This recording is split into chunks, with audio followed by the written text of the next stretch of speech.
They were giants, not just tall men, abominations, born from the forbidden union of divine beings and human women. The Bible calls them the Nephilim. Their fathers were the Watchers, angels sent by God, who betrayed heaven itself.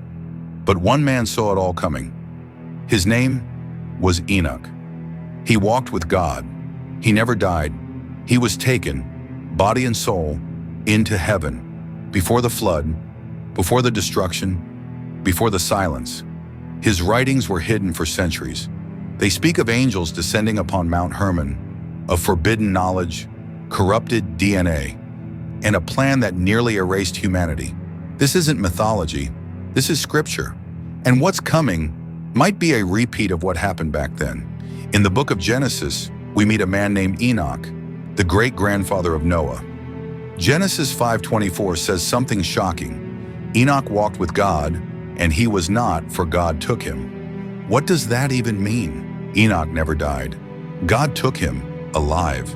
He was so close to God, so righteous, that he escaped death entirely. But here's where it gets deeper. There's an ancient text, the Book of Enoch, that expands on his story.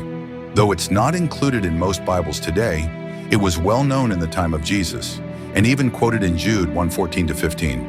Behold, the Lord comes with 10,000s of his holy ones. That's straight from Enoch. The Book of Enoch explains why the world became so corrupt before the flood. It says 200 angels called the Watchers descended to earth upon Mount Hermon. They were supposed to watch over mankind, but instead they lusted after human women. They broke God's law and took them as wives. Their children, giants, mighty unnatural beings. Genesis 6:4 confirms it. There were giants in the earth in those days, when the sons of God went to the daughters of men and had children by them. These Nephilim weren't just tall, they were violent, corrupt, destructive. They taught humanity sorcery, warfare, abortion, knowledge God never intended us to have. That's why God was grieved in Genesis 6. The world wasn't just sinful, it was corrupted, genetically, spiritually. The Watchers had tampered with creation itself. God had to wipe the slate clean.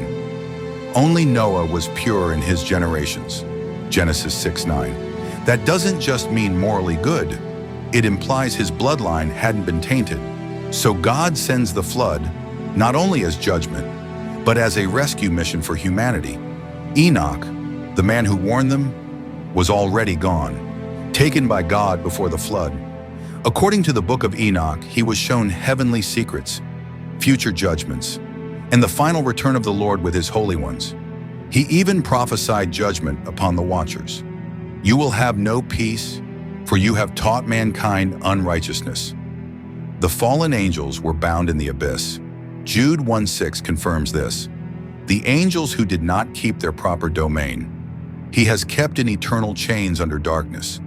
This ties directly into Revelation, where these ancient beings may rise again at the end of days. So why talk about this now?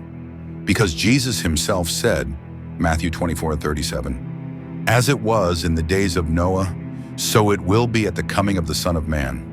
What happened back then? Spiritual corruption, angelic rebellion, giants walking the earth, could happen again.